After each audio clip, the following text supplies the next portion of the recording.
নমস্কার, তোমাদের প্রত্যেককে স্বাগত জানাই Geotech Bengali YouTube channel in partnership with exam Bangla publication. তো রাজ্যের যারা পরীক্ষার্থী রয়েছে তোমাদের জন্য এই মুহূর্তে অত্যন্ত একটা গুড নিউজ তো রয়েছে, থাম্বনেলটা দেখে বুঝছোই। তো একটা বিষয় তোমাদের বলি, যদি তোমাকে বলে যে কোথাও দুটো বা তিনটে বা চারটে শূন্য পদে ভ্যাকেন্সি বেরিয়েছে, তাহলে কিন্তু পরীক্ষার্থীদের মধ্যে একটা উদ্বিগ্নতা কাজ করে এবং ফর্ম ফিল আপের দিকে কিন্তু অবশ্যই আমরা ঝুঁকে যাই এবং সেখানে অনেক ফর্ম ফিল আপ হয়। তো এই মুহূর্তে এরকম রাজ্যের একটা পরিস্থিতি ক্রাইসিসের মাধ্যমে তোমাকে যদি কেউ বলে যে 8,000 থেকে 8,500 শূন্য পদে শুধুমাত্র মাধ্যমিক পাস যোগ্যতায় একটা ফর্ম বেরিয়েছে, তুমি কি আবেদন করবে? উত্তরটি হবে নিশ্চয়ই করব, তাই তো? তো মাধ্যমিক পাস যোগ্যতায় ক্লার্ক এবং হাবিলদার পদে কেন্দ্র সরকারের একটা গুরুত্বপূর্ণ চাকরি এবং ইম্পর্ট্যান্ট চাকরি, সেই পরীক্ষা ইতিমধ্যে ফর্ম ফিল আপ চলছে, যেখানে মোট শূন্য পদ তোমরা দেখতে পাচ্ছ 8,326টি রয়েছে এবং ছেলে মেয়ে তোমরা উভয়ে আবেদন করতে পারছো এখানে। বাট শুধুমাত্র এই যে নোটিফিকেশন বিজ্ঞপ্তি বা ফর্ম ফিল আপ করে দিলাম, পরীক্ষা দিতে গেলাম, এটাই কি আমার কাছে মানে সেরা? কখনো নয়। কারণ পরীক্ষা দেওয়া আর পরীক্ষায় পাস করে চাকরি নেওয়া দুটোর মধ্যে পার্থক্য রয়েছে। আর পরীক্ষায় পাস করতে গেলে চাই সঠিক রণনীতি, আর সঠিক রণনীতি যদি আমাকে আপনাতে হয় তাহলে আমাকে কি করতে হবে? অবশ্যই সেই পরীক্ষার সিলেবাসটা কি রয়েছে আমাকে ভালো করে জানতে হবে। তো আমরা কথা বলছি এমটিএস এবং হাবিলদার 2024 রিক্রুটমেন্ট সম্পর্কে, যেটা স্টাফ সিলেকশন কমিশন অফ ইন্ডিয়ার অত্যন্ত ইম্পর্টেন্ট একটা জব। ইতিমধ্যে মাধ্যমিক পাস যোগ্যতায় তোমরা আবেদন করতে পারছো। তো এই এক্সামটি যদি আমাকে ক্র্যাক করতেই হয় তাহলে ভালো করে তার সিলেবাস, তার যে ব্লুপ্রিন্ট রয়েছে, তার যে মানে পথ দেখাবে, যে বিষয়টা আমাকে আমাকে পরীক্ষার শেষ মুহূর্ত পর্যন্ত নিয়ে যাবে এবং চাকরির শেষ মুহূর্ত পর্যন্ত নিয়ে যাবে, সেই বিষয়টা অর্থাৎ সিলেবাসটা আমাকে ভালো করে খুঁটিয়ে জানতে হবে। তো এই আলোচনায় আমরা সেই পরীক্ষার সিলেবাসটাই ভালো করে দেখে নেব, যাতে আমরা ক্লার্কশিপ এক্সামটাকে আমাদের নিজের আয়ত্তের মাধ্যমে আনতে পারি। তার যে রাস্তাটা আমাদের রয়েছে সেই রাস্তাটাকে আমরা শিথিল করতে পারি এবং স্মুথলি আমরা এক্সামটার শেষ পর্যায়ে গিয়ে আমরা একটা চাকরি পেতে পারি। ওকে, তার জন্য আমাকে সিলেবাসটা ভালো করে দেখতে হবে। তো চলো আজকের আলোচনায় আমরা সেই সিলেবাসটাই দেখবো। এখানে জাস্ট তোমাদের সিম্পল বোঝাবো যে কোনখান থেকে কি আসে এবং মানে কি কি সিলেবাসটা আমার রয়েছে। তো প্রথমে একটা ওভারভিউ তোমাদের এক্সাম সম্পর্কে দেবো। এখানে দেখো, এমটিএস পরীক্ষায় শুধুমাত্র একটি পরীক্ষা ক্র্যাক করলে তোমার কিন্তু ফাইনাল সিলেকশন হয়ে যায়। নেক্সট তোমাদের কিছু পিএমটি পিটি যেটা হাবিলদার পোস্টে রয়েছে সেটা হয়।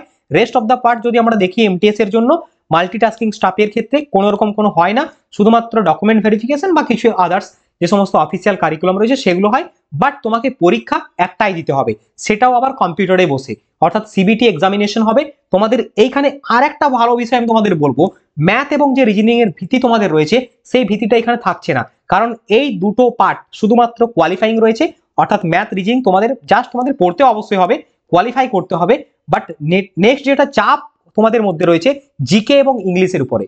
তো এইটা আমার একটা ওভারভিউ তোমাদের দিলাম। আমার মেন টপিকটা হচ্ছে সিলেবাস সম্পর্কে। তো সিলেবাসটা তোমাদের বুঝিয়ে দেওয়া আমার কাজ এখানে। প্রথমে দেখো, আমরা একটা কথা বলবো, সেটা হচ্ছে ম্যাথ নিয়ে। স্যার আপনি বললেন যে ম্যাথ থাকছে না, ম্যাথ আমি থাকছে না বলিনি কিন্তু। ওকে, খুব ভালোভাবে জেনে নাও, ম্যাথ হচ্ছে কোয়ালিফাইং, মানে এটা তোমার কাট অফ বা তোমার যে র্যাঙ্ক সেই ক্ষেত্রে কিন্তু এটা মানে গ্রহণযোগ্য বা ধরা হবে না। বাট তোমাকে কোয়ালিফাই করতে হবে, তার জন্য ম্যাথ তোমাকে করতে হবে, অবশ্যই পাস করতে হবে এখানটা।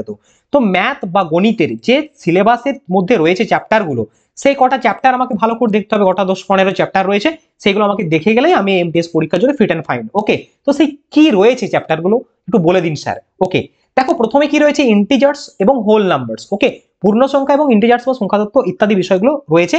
এই ইন্টিজার্স এবং হোল নাম্বারস ভেরি বেসিক জিনিস। নেক্সট হচ্ছে তোমাদের এলসিএম এইচসিএফ, যাকে আমরা বলি গসাগু এবং লসাগু। এই লসাগু গসাগুর ধারণা এটা তোমাকে জানতে হবে। নেক্সট দেখো ডেসিমালস এন্ড ফ্র্যাকশনস। ওকে, দশমিক এবং ভগ্নাংশ, খুব বেসিক কিছু অ্যারিথমেটিক রয়েছে আর একটু অ্যাডভান্স ম্যাথ রয়েছে এখানে। ভয় পাওয়ার কিচ্ছু নেই, সিলেবাসটা ভালো করে বুঝে নাও, দেখে নাও, তারপর তুমি নিজেকে ভাবো যে পারবে কিনা। নেক্সট দেখো রিলেশনশিপ বিটুইন নাম্বার, সংখ্যার মধ্যে বিভিন্ন সম্পর্ক। আচ্ছা, বদমাস রুল আমরা কম বেশি শুনেছি যারা কম্পিটিটিভ ফিল্ডে রয়েছি, পড়াশোনা করছি। নেক্সট দেখো পার্সেন্টেজ বা শতকরা, খুব ইজি জিনিস এগুলো। ওকে, তারপর দেখো রেশিও অ্যান্ড প্রপোর্শনস। ওকে, অনুপাত সমানুপাত। পরবর্তী work and time, work and time কাজ এবং সময়, অর্থাৎ কার্য এবং সময় বা সময় কার্য। ডাইরেক্ট অ্যান্ড ইনভার্স প্রপোর্শনস, এছাড়াও রয়েছে অ্যাভারেজ বা গড়, পাশাপাশি রয়েছে তোমাদের সিম্পল ইন্টারেস্ট বা সরল সুদ।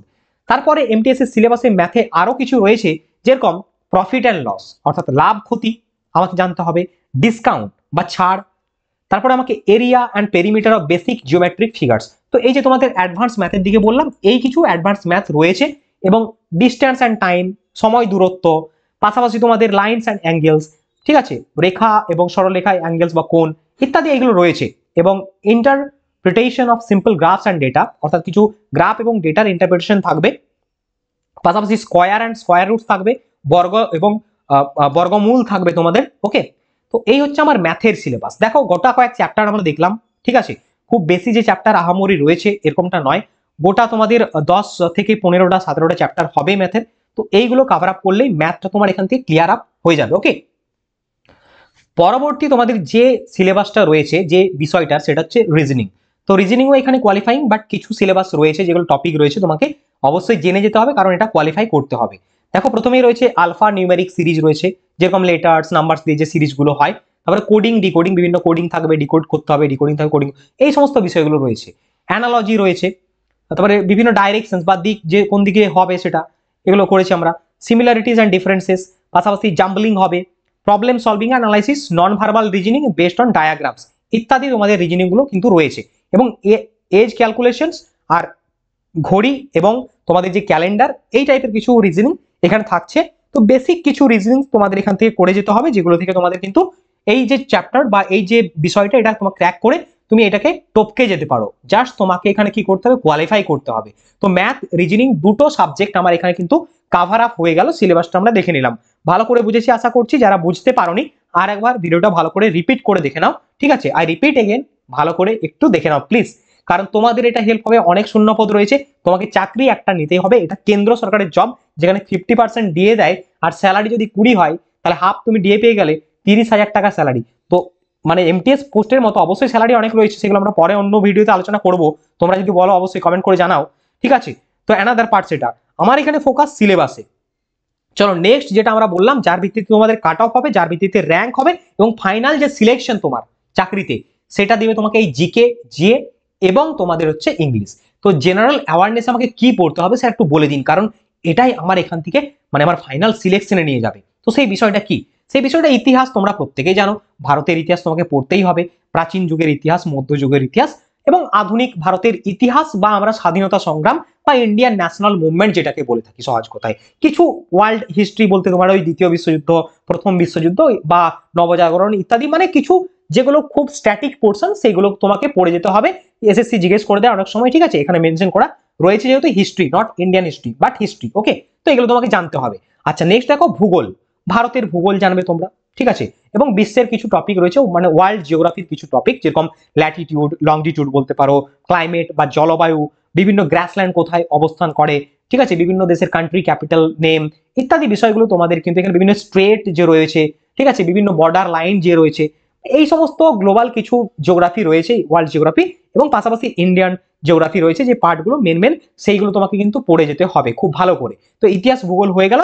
এরপরে নেক্সট আমার শিল্প এবং সংস্কৃতি, মানে এটা বলা হচ্ছে কলা এবং সংস্কৃতি, বেসিক্যালি আর্ট অ্যান্ড কালচার, বিভিন্ন ফোক ড্যান্স, বিভিন্ন ফোক ফেস্টিভ্যালস, বিভিন্ন ধরনের রাজ্যে যে সমস্ত ল্যাঙ্গুয়েজ রয়েছে, বিভিন্ন যে ট্রাইবস রয়েছে বিভিন্ন রাজ্যে, ওকে, এছাড়াও বিভিন্ন স্থাপত্য, বিভিন্ন আর্কিটেকচার, এই সমস্ত বিষয়গুলো তোমাকে আর্ট অ্যান্ড কালচার থেকে কভার আপ করে যেতে হবে। ভারতের যেরকম ক্লাসিক্যাল ড্যান্স, ফোক ড্যান্স বললাম তোমাদের বিভিন্ন রাজ্যের, তো এই বিষয়গুলো কলা এবং সংস্কৃতি বা আর্ট অ্যান্ড কালচারটা আমাকে খুব ভালোভাবে পড়তে হবে, কারণ এখান থেকে খুব বেশি প্রশ্ন হয়। পরবর্তী হচ্ছে সিভিক সায়েন্স বা তোমাদের নাগরিক বিজ্ঞান, যেটা আমরা সোজা কথায় বলে থাকি রাষ্ট্রবিজ্ঞান বা ইন্ডিয়ান পলিটি যেটা বলি। তো এখানে তোমাদের ইন্ডিয়ান পলিটির মধ্যে ধরো তোমাদের fundamental rights, fundamental duties, DPSP, তারপরে তোমাদের রাষ্ট্রপতি, উপরাষ্ট্রপতি, প্রধানমন্ত্রী, সুপ্রিম কোর্ট, হাইকোর্ট ইত্যাদি বিষয়গুলো আমাকে জেনে যেতে হবে। মেন মেন আর্টিকেল কি কি রয়েছে, মেন মেন কনস্টিটিউশনাল যে সমস্ত অ্যামেন্ডমেন্ট গুলো হয়েছে বা যেগুলো এখন বর্তমানে চলছে, সেই সমস্ত বিষয়গুলো আমাকে খুব ভালোভাবে দেখে যেতে হবে। এটা হচ্ছে জিকের মধ্যে এই সমস্ত টপিকগুলো রয়েছে, এই সিভিক সায়েন্স বা নাগরিক যে বিজ্ঞানটা রয়েছে। ওকে, আচ্ছা পরবর্তী দেখো অর্থনীতি বা ইকোনমি, কিছু বেসিক ইকোনমিক ধারণা, যেরকম ন্যাশনাল ইনকাম বলতে পারো, তো জিডিপি ধারণা বলতে পারো, বা ইকোনমিক্সের কিছু যেমন আরবিআই বা আরো অনেক কিছু, মানে বেস যে সমস্ত জায়গাগুলো রয়েছে ইকোনমিক্সের মধ্যে, সেই সমস্ত বিষয়গুলো কভার আপ করতে হবে। তো আমি একটা তোমাদের ওভারভিউ দিচ্ছি যে কি কি আমার সিলেবাস রয়েছে।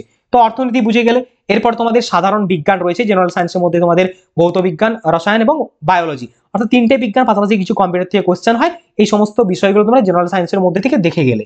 নেক্সট তোমাকে পড়তে হবে পরিবেশগত অধ্যয়ন বা এনভায়রনমেন্টাল স্টাডিজ, যেটা বলছে এনভায়রনমেন্টাল বিভিন্ন পলিউশন যে হয়, সেই পলিউশন কেন হয়, কিসের কারণে হয় ইত্যাদি, বিভিন্ন পরিবেশগত যে রোগ হয় সেইগুলো, ডিফরেস্টেশন ইত্যাদি বিষয়গুলো, ঠিক আছে, এই সমস্ত বিষয়গুলো তোমাকে জানতে হবে।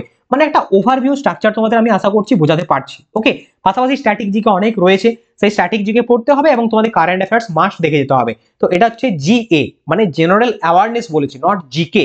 ওকে, তো জেনারেল অ্যাওয়ারনেসের মধ্যে বিভিন্ন স্ট্যাটিক সাবজেক্ট, বিভিন্ন কারেন্ট বিষয়, ডাইনামিক সাবজেক্ট, সমস্ত কিছু এখান থেকে কিন্তু ওভারঅল বিষয়টাকে বোঝানো হচ্ছে। তো তোমাদের এই সমস্ত বিষয়গুলো এই জেনারেল অ্যাওয়ারনেসের মধ্যে পড়তে হবে। তো এমটিএস এর যে সিলেবাস, তোমাকে ভিত তৈরি করতে হবে এই জিকে বা জি এর উপরে এবং তোমাদের ইংলিশের উপরে। চলো ইংলিশটা একটু বুঝিয়ে দিই, বুঝতে পারছো তো? আমি হয়তো স্পিডে বলছি, বাট তোমাদেরকে পেশেন্সলি বারবার সিলেবাসটা দেখে নিতে হবে এবং পড়াশোনা ঠিকঠাক ভাবে চালিয়ে যেতে হবে। আর কোনো রকম কোনো যদি হেল্প বা কিছু মানে প্রয়োজন হয়ে থাকে জানার, অবশ্যই ভিডিওর কমেন্ট সেকশনে কমেন্ট করে জানাবে। ওকে, চলো ইংলিশের যে সিলেবাসটা সেটা একটু আমরা দেখে নিই। তো ইংলিশ ল্যাঙ্গুয়েজ বেসিক্যালি গ্রামার থাকবে এবং ভোক্যাব থাকবে, দুটো বিষয়ের উপরেই সিলেবাসটা দাঁড়িয়ে পুরো এসএসসির, মানে ইংলিশের উপরে। তো ইংলিশের এমটিএস কি কি আমাকে জিজ্ঞেস করবে সেটা একটু দেখে নাও। দেখো প্রথমে স্পট দ্য অ্যারো, তোমাকে মানে বিভিন্ন অ্যারো স্পট করতে হবে, এই সমস্ত স্পটিং দ্য অ্যারো যেগুলো হয় ইংলিশ গ্রামারের, সেইগুলো বিভিন্ন গ্রামাটিক্যাল মিস্টেক থাকবে, সেই সমস্ত কোয়েশ্চেনগুলো তোমাকে সর্ট আউট করতে হবে। নেক্সট তোমাকে ফিল ইন দ্য ব্ল্যাঙ্কস, বিভিন্ন ভাবে হতে পারে, সেটা অ্যাডজেক্টিভ, ভার্ব, অ্যাডভার্ব, বিভিন্ন ভাবে তোমাকে ফিল ইন দ্য ব্ল্যাঙ্কস বা আর্টিকেল, প্রিপোজিশন যাই হোক সেগুলো কিন্তু গ্রামাটিক্যাল পার্ট এগুলো। তো এই ফিল ইন দ্য ব্ল্যাঙ্কস এখানে রয়েছে। নেক্সট দেখো সিনোনিমস রয়েছে, সমার্থক শব্দ, পাশাপাশি অ্যান্টোনিমটা তোমাকে জানতে হবে, বিপরীত শব্দ। তো সিনোনিম, অ্যান্টোনিমস এগুলো ভোক্যাবুলারির মধ্যে চলে আসছে, ভোক্যাবুলারি এবং জানতে হবে ইংলিশের স্পেলিং এবং মিসস্পেলড ওয়ার্ড ডিটেকশন করতে হবে। তোমাকে বিভিন্ন ভুলভাল মানে কি বলবো, তোমাকে স্পেলিং দেওয়া থাকবে, সেগুলো চেক করতে হবে, সঠিকটা চুজ করতে হবে। ওকে, তো এই স্পেলিং বা মিসস্পেলড ওয়ার্ড এটা কিন্তু ইংলিশের মধ্যে রয়েছে। নেক্সট দেখো ইডিয়ম এন্ড ফ্রেজেস রয়েছে, পাশাপাশি তোমাদের রয়েছে ওয়ান ওয়ার্ড সাবস্টিটিউশন, কারণ এগুলো থাকবেই। আর কম্প্রিহেনশন প্যাসেজ দেওয়া থাকবে, ধরো একটা প্যাসেজ তোমাকে তুলে দিল, সেইটা পড়ে তোমাকে 5টা কোশ্চেনে অ্যান্সার করতে হবে। তো এই হচ্ছে আমার ইংলিশ, যে ফান্ডামেন্টাল ইংলিশ বা বেসিক ইংলিশ গ্রামার এবং ভোক্যাবের সিলেবাস। তো আশা করছি তোমাদেরকে বোঝাতে পারলাম। এমটিএস এর যে সিলেবাস, আবারও আমি রিপিট করছি একবার, তোমাদের ম্যাথ, রিজনিং কোয়ালিফাইং, তোমাকে জিকে এবং ইংলিশের উপরে ভর করে, জিকে এবং ইংলিশের কাঁধে কাঁধ রেখে তাল মিলিয়ে তোমাকে এগিয়ে যেতে হবে, তাহলে তুমি ফাইনাল সিলেকশনটা পাবে। এই দুটো যে সাবজেক্ট তার উপরে ভিত করে তোমার হবে ফাইনাল সিলেকশন। ওকে, তো আশা করছি সিলেবাসটা তোমাদের খুব ভালোভাবে বোঝাতে পেরেছি। অবশ্যই কমেন্ট করে জানিও তোমাদের কোনখানটায় খামতি রইলো বা কোন জায়গাটা তোমরা বুঝতে পারছো না। ওকে, তো পরবর্তী ক্ষেত্রে আমরা আলোচনা নিয়ে আসবো নেক্সট ক্লাসের মাধ্যমে। তো আশা করছি খুব ভালো লেগেছে। দেখা হচ্ছে তোমাদের নেক্সট সেশনে। অবশ্যই ভালো থাকবে, সুস্থ থাকবে প্রত্যেকে। বন্দে মাতরম, জয় হিন্দ।